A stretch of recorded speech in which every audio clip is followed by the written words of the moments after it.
Welcome back जी। Welcome to another video of basic English grammar. इसमें हम parts of speech को थोड़ा सा डिटेल में पढ़ते हैं कि ये क्या चीज़ होती है। तो सबसे पहले before going on and discussing the details, मैं आपको सिंपली ये बताऊं कि स्पीच किसको कहते हैं। वट एवर वी स्पीक और राइट, ये आपकी स्पीच है। मैं जो बोल रहा हूँ ये भी मेरी स्पीच है, जो मैं लिख रहा हूँ ये भी स्पीच है। For example, I go to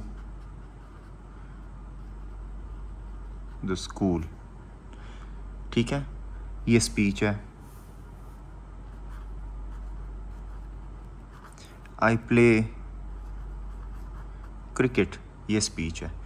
ये अगर स्पीच है तो जब हम इसकी बात करते हैं ना, parts of speech, parts S है, जमा है, आपने ये जहन में रखना है, ये हिस्से हैं स्पीच के।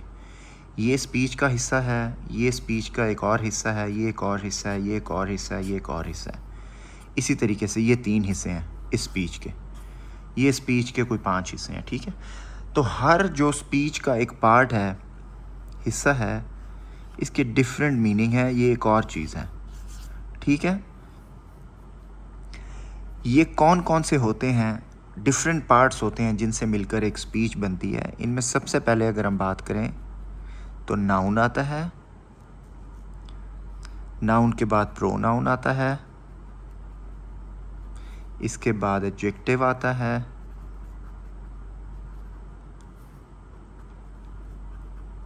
वर्ब आता है, एडवर्ब आता है। ट्रस्ट मी, ये इतने आसान है ना कि आप हैरान रह जाएंगे जब हम इनको पढ़ेंगे। अच्छा, एडवर्ब के बाद जी आता है प्रीपोजिशन, फिर उसके बाद आता है कंजंक्शन,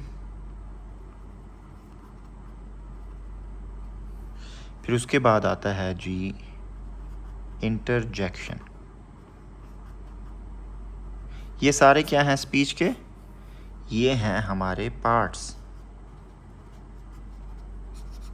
अब मैं आपको सिंपली एक एक सादे लफ्ज़ों में अभी इनका बताता हूँ, फिर हम डिटेल में 1 बाय 1 सबको डिस्कस करेंगे।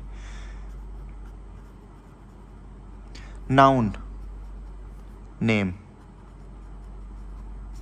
कौन सा नेम? एनी नेम, कोई भी नाम, किसी भी चीज़ का अगर कोई नाम है ना, that is noun. Marker, noun. Blanket, कंबल, noun. Book, noun. Register, noun. जितनी भी चीज़ें हैं, जिस भी मर्जी चीज़ है कोई, जिसका अगर कोई नाम है ना, दैट इज़ कॉल्ड नाउन।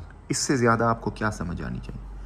फिर फर्दर जब हम इसमें जाते हैं, नाउन, इसकी डिफरेंट टाइप्स हैं, फिर हम वो डिस्कस करेंगे। नाउन केस है कि नाउन को किस तरीके से आपने लिखना है, कौन कौन से तरीके से नाउन को आपने जस्टिफाई करना है, किस किस तरीके से आपने नाउन की डिफरेंट टाइप्स को लेकर चलना है, वो बात की बात है, वो हम 1 बाय 1 इन सबको देखेंगे। Pronoun,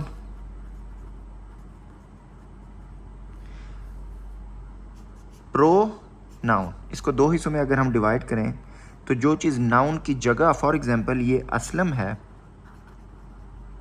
it's a noun.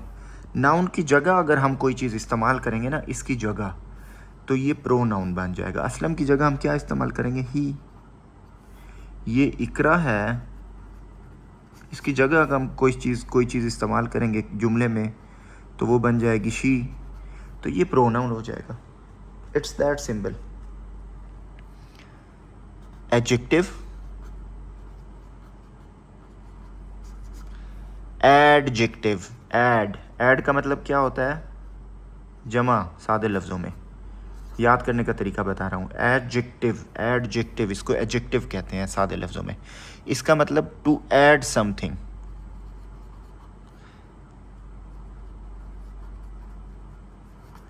किस चीज़ में ऐड करना है? To add something in noun. सादे लफ्ज़ों में नाउन में कोई चीज़ ऐड कर दो तो वो एडजेक्टिव होगा। फॉर एग्ज़ाम्पल असलम मैंने आपको कहा था एक वो है, नाउन है। अब इसके साथ मैं कोई चीज़ ऐड करता हूँ उससे पहले, ब्रेव असलम, बहादुर असलम, ठीक है। फैट डॉग, मोटा कुत्ता, नाउन है, कोई चीज़ ऐड कर दी, एडजेक्टिव है। कोई भी चीज़ ऐड करना नाउन में वो उसका एडजेक्टिव बन जाएगा। एडजेक्टिव नाम से, जैसे मैंने आपको कहा कि अगर आपने याद करने का तरीका आपको बताऊँ ना, ऐड एडजेक्टिव आपको याद करने के लिए बता रहा हूँ, इस तरीके से आप कर लें, ठीक है। नेक्स्ट है जी वर्ब। वर्ब इज़ एक्शन, किसी काम का होना, सादे लफ्ज़ों में। अच्छा, इसको एक और तरीका आपको बताता हूँ। कोई भी ऐसा लफ्ज़ जिसकी 3 हालतें बने ना, फॉर एग्ज़ाम्पल वर्ब की 3 फॉर्म्स होती हैं हमेशा। कोई ऐसा लफ्ज़ जिसकी आपको 3 फॉर्म्स बनाना आती हैं, बचपन में हमने बुक्स में काफ़ी रट्टे लगाए होंगे, रन, रेन, रन, गो, वेंट, गॉन। सादे लफ्ज़ों में जिस भी लफ्ज़ की 3 फॉर्म्स बने ना, गो, वेंट, गॉन, ये आपके वर्ब है, ठीक है। इट्स एक्शन, किसी काम का होना, ठीक है, कुछ करना, प्ले, गो, और रन, ईट, खाना, समझ रहे हैं ना। तो ये वर्ब है।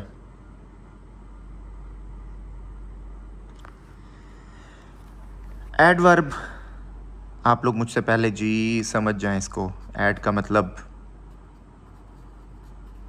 वर्ब में कुछ ऐड करना ना भाई, ठीक है।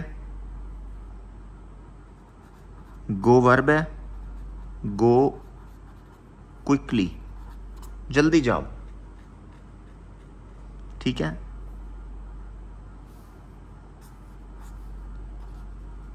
Run, fast. नाउन से पहले अगर कुछ लगाएंगे वो एडजेक्टिव होगा, वर्ब के बाद अगर कुछ लगाएंगे वर्ब में कुछ ऐड कर रहा है तो ये एडवर्ब कहलाएगा। आसान है या मुश्किल है बताएं मुझे। प्री पोजीशन,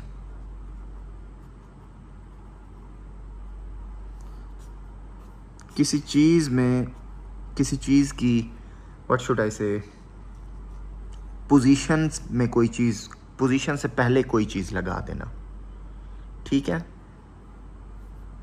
बेसिकली सादे लफ्ज़ों में बताऊं, ये रिलेशनशिप दिखाता है। In, on, in the room, on table. Position दिखा रहा है ना, प्री पोजीशन, किसी चीज़ की पोजीशन से पहले आपने कोई चीज़ लगा दी, ठीक है। और ये प्रीपोजिशंस इतने मुश्किल नहीं है, ये तो सिंपली आप सेंटेंसेस में यूज़ कर रहे होते हैं। अच्छा, नेक्स्ट है जी, क्या था प्रीपोजिशन के बाद, कंजंक्शन।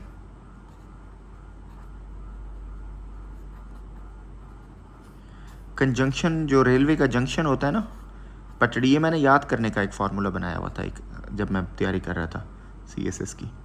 ये पटड़ी है ना, ये बेसिकली ट्रैक्स को जोड़ती है, ठीक है। तो कंजंक्शन भी ऐसे होते हैं, ये सेंटेंसेस को जोड़ते हैं। For example and, for example but, ठीक है। Aslam and Akram go to market. And ने 2 चीज़ों को जोड़ दिया ना, ये एंड है। व्हाट नेक्स्ट जी, कंजंक्शन के बाद है इंटरजेक्शन।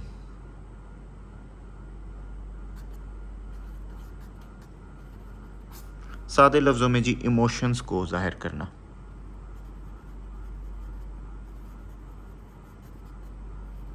आप लिख रहे होते हैं ना, लिखने में इमोशंस को कैसे ज़ाहिर करते हैं? आप उनके साथ कोई लफ्ज़ लगा देते हैं, वाओ, और साथ में ये इसका साइन होता है इंटरजेक्शन का, एक्सक्लेमेटरी मार्क इसको कहते हैं, ओह, हैरान होने के लिए। ठीक है, इमोशन को ज़ाहिर करना। ब्यूटीफुल, जब आप ये लगा देंगे ना एक्सक्लेमेटरी मार्क, इसका मतलब ये इंटरजेक्शन बन गया। ये कुछ रफ सा मैंने आप लोगों को आइडिया दिया इन चीज़ों के बारे में। आई होप आप लोगों को ये चीज़ें समझ आ गई होंगी। डिटेल में आप लोग प्लीज़ मुझे बताइएगा आप लोगों को समझ आई है या नहीं, या मैंने अपनी कोई स्ट्रेटजी चेंज करनी है तो वो भी बताइएगा। डिटेल में हम इनको इंशाल्लाह 1 बाय 1 सारी चीज़ों को पढ़ेंगे। ठीक है, I would request you to please give your feedback, चीज़ें आप लोगों को समझ आई हैं या नहीं, and also subscribe to my YouTube channel and make sure you are sharing the lecture with your loved ones, with your friends and family members. Thank you so much. See you in the next video.